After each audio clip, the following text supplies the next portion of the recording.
The French president reiterates his call for a ceasefire in Lebanon.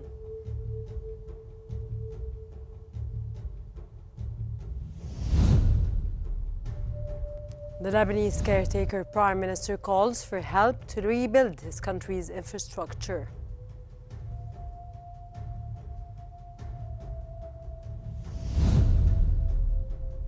And the Palestinian president urges immediate enforcement of a UN Security Council resolution.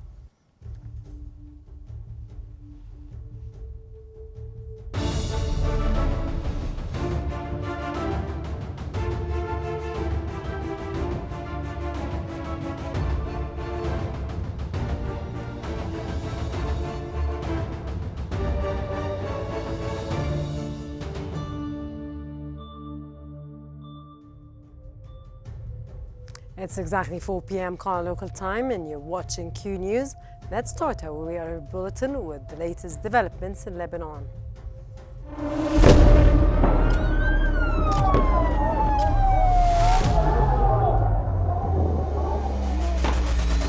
كل المستهدفين هن مدنيين. وضع شيء مرعب، شيء بخوف.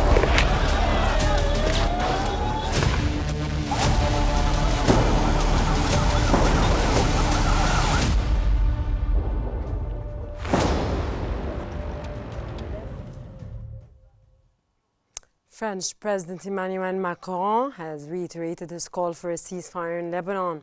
Macron's statements came in the humanitarian aid conference for Lebanon that took place in Paris, where France hosted world leaders, including Lebanese Prime Minister Naguib Mikati.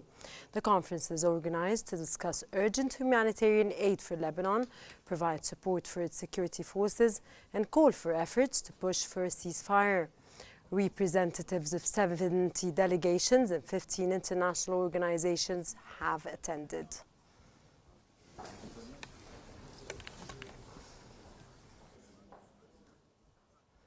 Lebanese caretaker Prime Minister Naguib Mikati has said his country needs help to expand its army and rebuild its infrastructure. This came during the Aid Conference for Lebanon in Paris, where he called for international support. Mikati announced that the Lebanese government had decided to recruit more troops and that it could deploy 8,000 soldiers as part of a plan to implement a ceasefire and UN Security Council resolution, which calls for the Lebanese army to be deployed in southern Lebanon.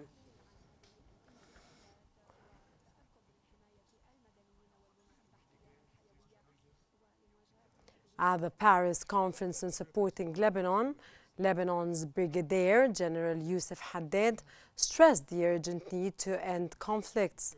He reaffirmed the Army's commitment to UN Resolution 1701 with UNIFIL support. Haddad highlighted the government's request, led by Prime Minister Naguib Mikati, to recruit 1,500 soldiers to strengthen forces in southern Lebanon.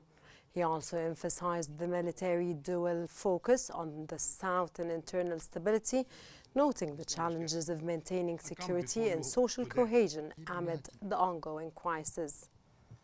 Monsieur le Président Macron, Resolution 1701, third deployment of 8,000 Lebanese Army Forces soldiers. UN Secretary General Antonio Guterres has strongly condemned Israeli attacks on UN peacekeepers at the Paris Conference on Lebanon aid. Guterres blamed Israel's military strategy and procedures for the killing of nearly 200 humanitarian workers and is calling for independent investigations to fix those failures and practices. Guterres said that such attacks are totally unacceptable, contrary to international law, and may constitute a war crime. Assurer le bon fonctionnement des institutions d'État afin de relever les défis politiques et sécuritaires. France hosts an international conference in Paris aiming to raise 500 million euros to support Lebanon.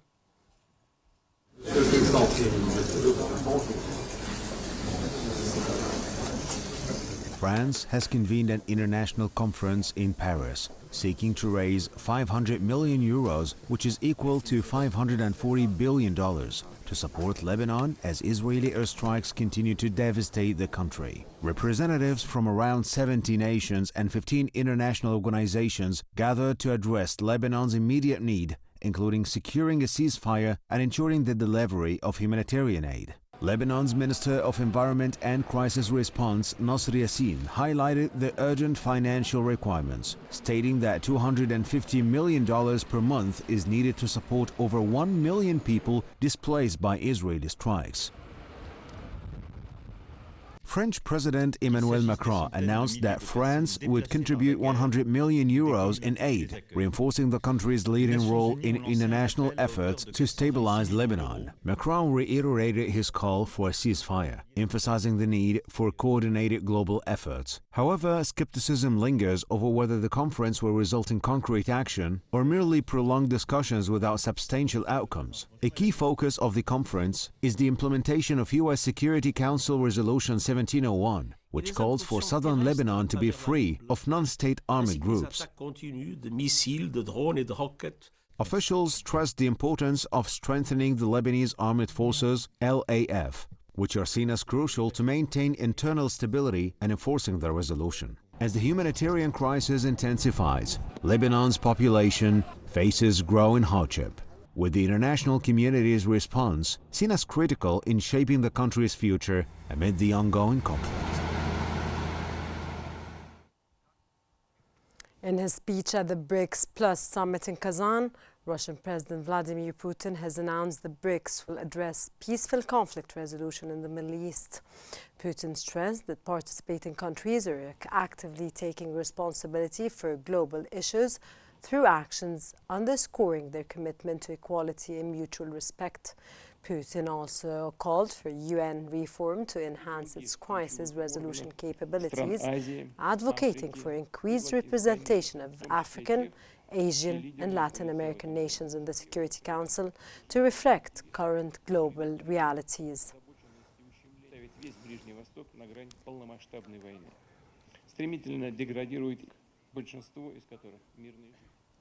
The Russian president also warned that the Middle East is on the brink of full-scale war due to the current escalating tensions. Начавшиеся год назад в Газе, боевые действия сейчас распространились и на Ливан. Оказались затронутыми и другие страны региона. Резко вырос градус конфронтации между Израилем и Ираном. Все это напоминает цепную реакцию и ставит весь Ближний Восток на грань полномасштабной войны. Стремительно деградирует и гуманитарная ситуация.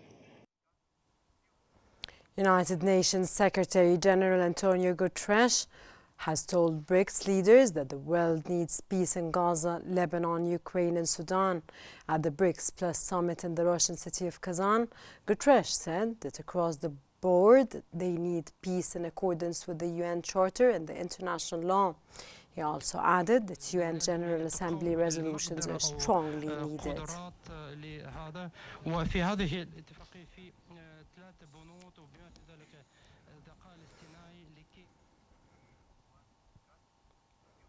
And for more analysis, we now move to my dear colleague Karim Hatem in our newsroom.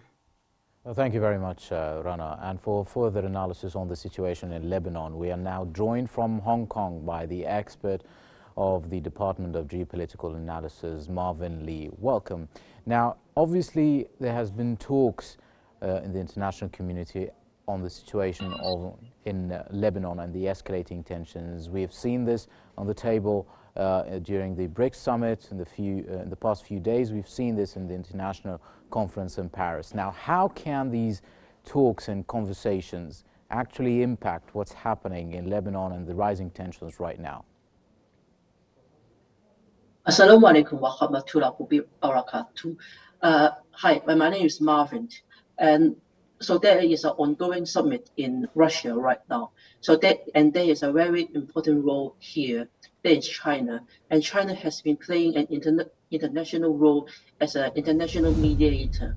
And bear in mind about this because, for example, China has successfully mediated tensions between Saudi Arabia and Iran 2 years ago, and also achieve a Palestinian reconciliation statement in 2024. So that's why like it is a very a bright future to stop the conflict. However, if you see the head of statement in Kazan summit, you can see that there are lots of superficial statement here. So how can we really solve the how can we really solve the conflict? I think it is a very tricky questions.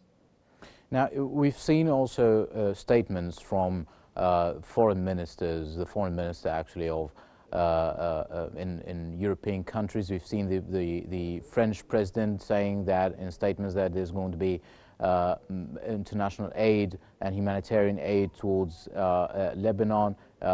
Also, we've seen this from Germany. We've seen statements about humanitarian aid and fund for the Lebanese people. Do you think that, in light of what's going on, do you think all these talks and all these statements can actually implement any kind of ceasefire during the coming days? First of all, it is yes and no at the same time as well. This, in my opinion, this is a proxy war during this Cold War 2.0, and this is actually a contestation between the BRICS and the Western world. And you can see that they have a joint statement to stop ceasefire, and the European Union and the G7 has been providing the aid. But I don't think this will stop the war immediately, because we have to think about this. Every nation, they are pursuing their own national interests rather than really stop the war. We're also shedding light on the 11th tour of the foreign minister of the United States, or the State Department and the Secretary of State of the United States. He's been talking about a plan for a ceasefire. He's been trying to affect what's going on in the region. He's been trying numerously throughout his 11th tour to bring people together. That's based on what he said just recently with the foreign minister of Qatar in a press conference. What do you think of the US efforts and the State Department's efforts during this tour, and how can they actually bring results to what can be the last resort of the Biden administration? First of all, we have to think of the ongoing election in the United States of America. I think this will impact a lot to the ongoing conflict in Lebanon and Gaza. And there are lots of political uncertainty here, like regardless of international relations and the domestic political side in America or in Lebanon. So I think it is really a tall order to have a conclusion to say about this. But do you think there's going to be any kind of impact from this 11th and probably his final tour before the US elections?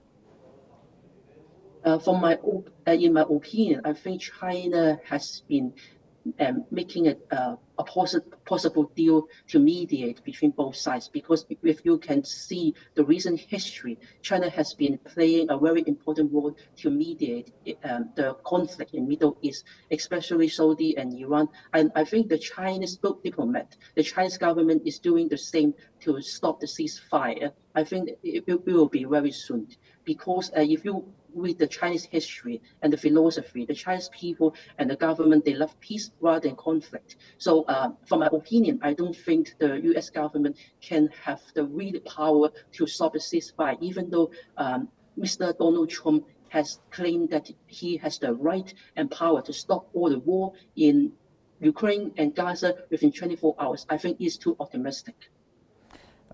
Finally, there were some matters also on the table of the BRICS summit regarding the power and the international power, and the balance of power that has been probably reflected in the region. What do you think of this conversation, and do you think the map of the balance of power could change perhaps after what's happening in the region, the escalating tensions?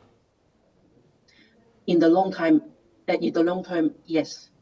BRICS, there is China, Russia, India, South Africa, and even UAE. And there are lots of countries, they have the intention to apply for BRICS. And I believe that the balance of power will change in the long term, but I can see it won't change a lot in the very short term. But China is playing a peaceful diplomacy right now, rather than using military means to solve the conflict. So I think like the balance of power will slide towards to the Chinese side in the long term, because Chinese government is playing a long-term strategy to win friends and mind and heart, rather than make enemies all around the world. Thank you very much. That was Marvin Lee, our geopolitical analyst. Thank you very much for your valuable insights. And now back to you, Rana. Thank you so much, Karim. And we move on with the news bulletin, where 3 Lebanese troops have been killed in an Israeli strike in Lebanon. That took place as the Israeli occupation forces were bombing the town of Yatir in the south. Local media outlets reported that the soldiers were killed while they were evacuating the wounded.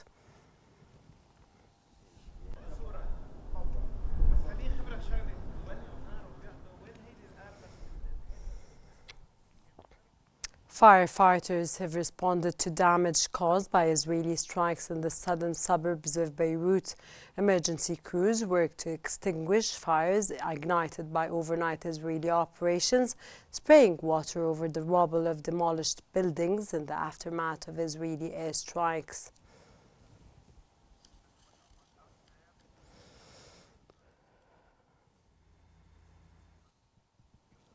Thousands of displaced Lebanese civilians have fled through neighborhood Syria to Iraq, which has opened its borders to help those escaping Israeli attacks to Lebanon. More than 1.2 million people have been displaced across the country as Israel continues its military campaign against Hezbollah.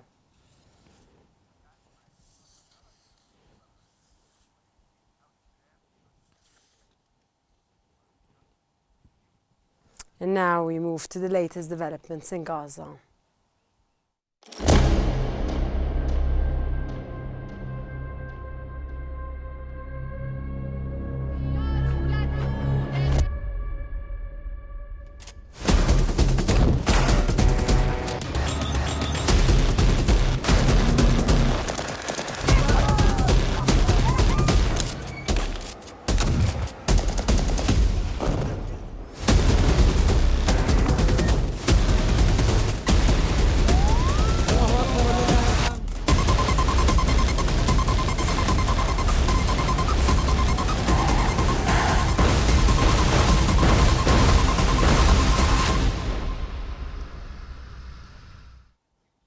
Palestinian President Mahmoud Abbas has urged the immediate enforcement of a UN Security Council resolution to stop Israeli aggression.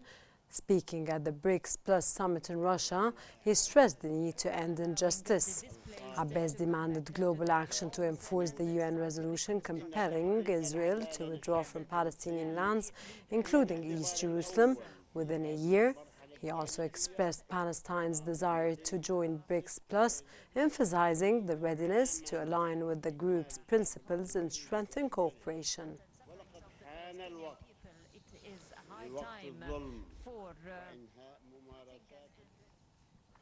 U.S. Secretary of State Antony Blinken has arrived in Qatar for talks on Gaza ceasefire. Blinken discussed renewed efforts to secure the release of detainees and end the war in Gaza with Qatar's Emir Tamim bin Hamad Al Thani. He later went into talks with Prime Minister Mohammed bin Abdurrahman bin Jassim Al Thani, with whom he held a joint news press conference.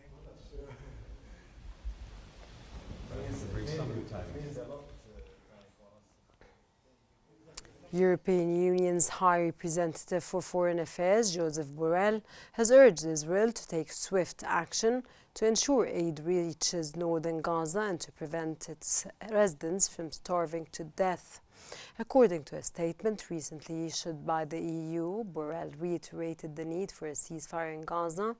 saying that the Israeli government must act quickly to prevent civilian deaths from hunger and comply with its obligations under international law.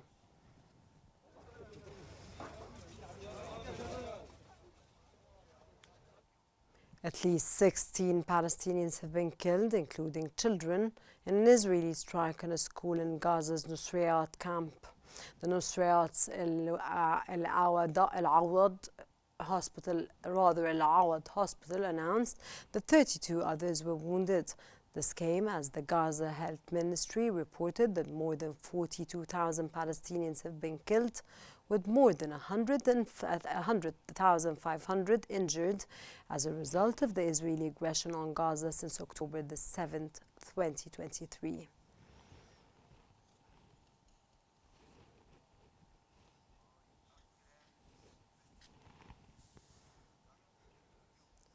Palestinian Civil Defense has said all its operations in northern Gaza has been suspended.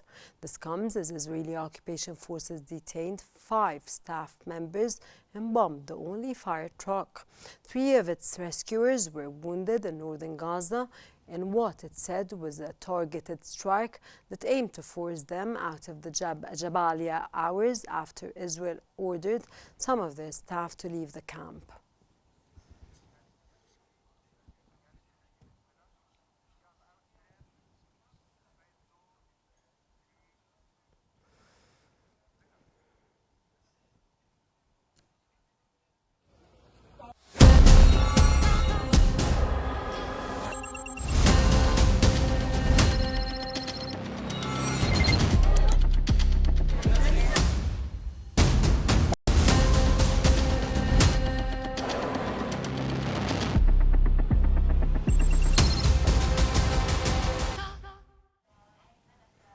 Moving on to the world of economics, where oil prices climbed by around 1% as Middle East tensions kept the market on edge ahead of the U.S. presidential elections. Brent crude futures rose by 1.7% to $76.22 a barrel by 9.05 GMT. U.S. West Texas Intermediate crude futures climbed 1.8% to $76.22.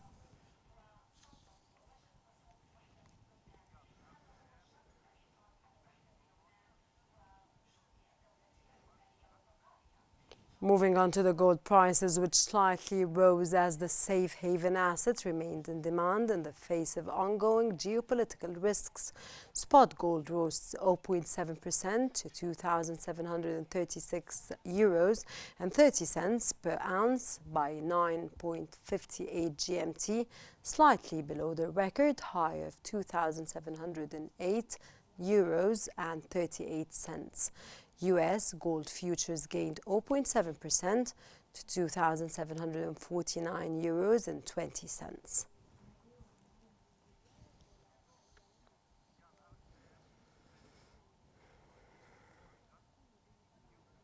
World shares had a mixed performance as investors remain cautious over upcoming U.S. elections and rising geopolitical tensions. In the United States, early trading, the future for the S&P 500 was up 0.5%, while that of the Dow Jones Industrial Average edged 0.1% lower. In Europe, Germany's DAX climbed 0.8%, the CAC 40 in Paris also gained 0.8%, and Britain's FTSE 100 also traded 0.8% higher. In Asia, Japan's Nikkei 225 traded 0.1%, higher Seoul's Kospi, Hong Kong's Hang Seng lost 1.3%, while the Shanghai Composite Index shed 0.7%.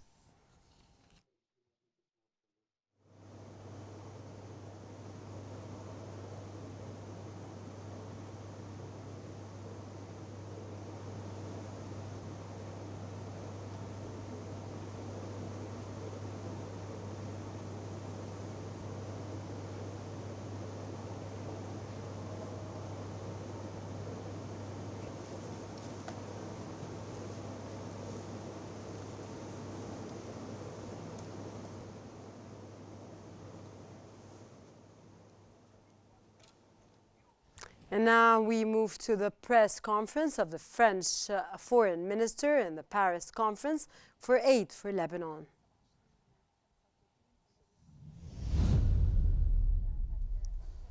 This proposal has not been prepared separately from the field and the parties. This proposal came from discussions and negotiations that lasted for a week with the different parties, and we have to start a plan to stop these military and hostile operations. If France today is able to exert these diplomatic efforts, it's because that all the world knows that France stands for the international law and the international humanitarian law in addition to justice. Our conference today has been a chance to send diplomatic messages. In the first place, it has been a chance to mobilize the collective efforts to respond to the humanitarian crisis and the humanitarian needs in Lebanon.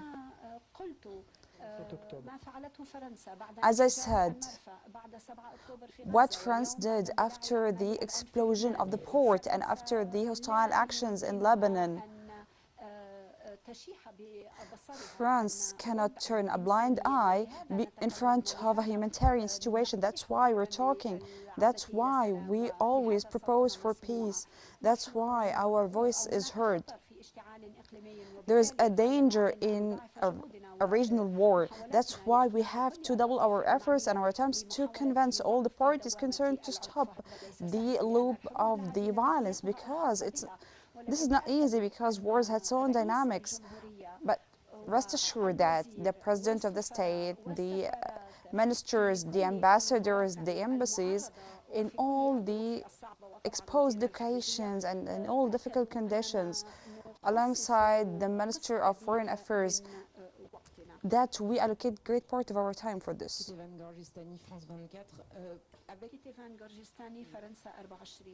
I'm from France 24. This amount of money, 800 million, if we're talking only about humanitarian aid, what are the guarantees that the displaced people are the ones who are really going to get this aid? What is the guarantee for the delivery of the humanitarian aid due to the conditions in Lebanon? This is an excellent question that we had answered before. I'd like to praise the forces and the teams working in the crisis center and the support in lots of countries. With lots of countries, we had cooperation relations based on confidence with local parties and partners to make sure that the aids provided reach the needy people. That's why I recommended the agencies that will never hesitate in providing the humanitarian aid in Lebanon. I'd like to tell everyone that there are credible tools that guarantee the delivery of aid in Lebanon.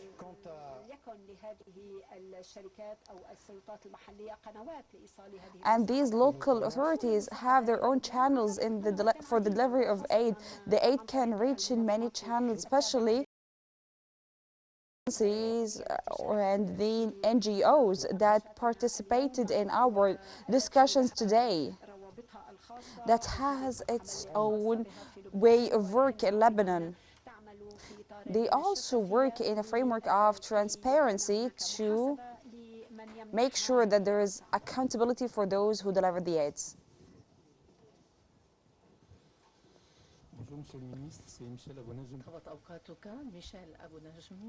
My name is Michel Abu Najm from Middle East News. Your Excellency, you always talk about Resolution 1701. You mentioned it now, you have mentioned before. The same applies to the President of the state, and the Prime Minister Miqati also talked about this. But how do you think this resolution will be implemented, and have you already coordinated with your American partners who have a different perception of this resolution from yours? Can you tell us what is your perspective? How do you believe that this resolution should be implemented? Should it be amended? Should it be complemented by adding different items, or it should be replaced by another resolution? Thank you for your question. We are not. We do not think that this resolution is ambiguous. You mentioned our American partners. I'd like to appreciate and salute them for their aid. They provided 300 million as an aid from their side.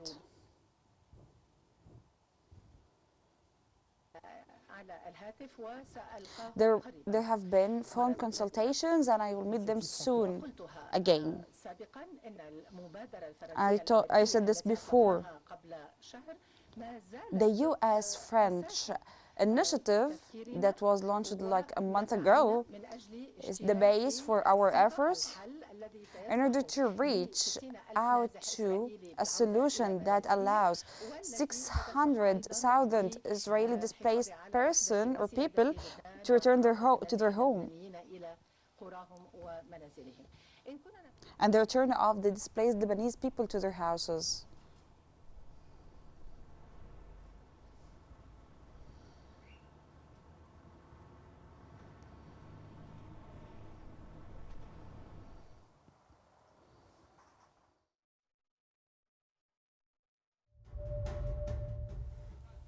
That was the press conference of the French Foreign Minister in the Paris Conference for Aid for Lebanon that France is hosting today, where he spoke about the difficult conditions that Lebanon has been going through, and he asserted the stance of his country in supporting Lebanon and its government. He asserted that France never hesitates to provide the humanitarian aid needed for Lebanon.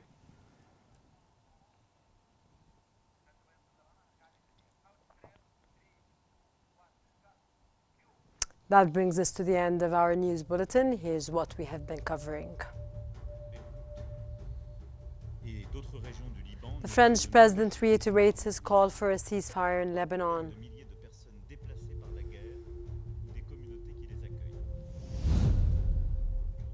The Lebanese caretaker prime minister calls for help to rebuild his country's infrastructure.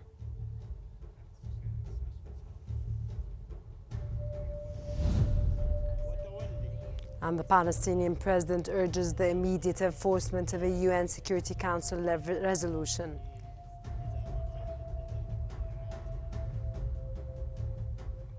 This concludes our news bulletin for the hour. Don't forget to follow Q News on YouTube, Facebook, X, Instagram and TikTok at QNewsEG to stay informed. For real-time updates, connect with us on the UMS digital platform. Watch it. Thanks for watching and stay tuned for more updates in Q News.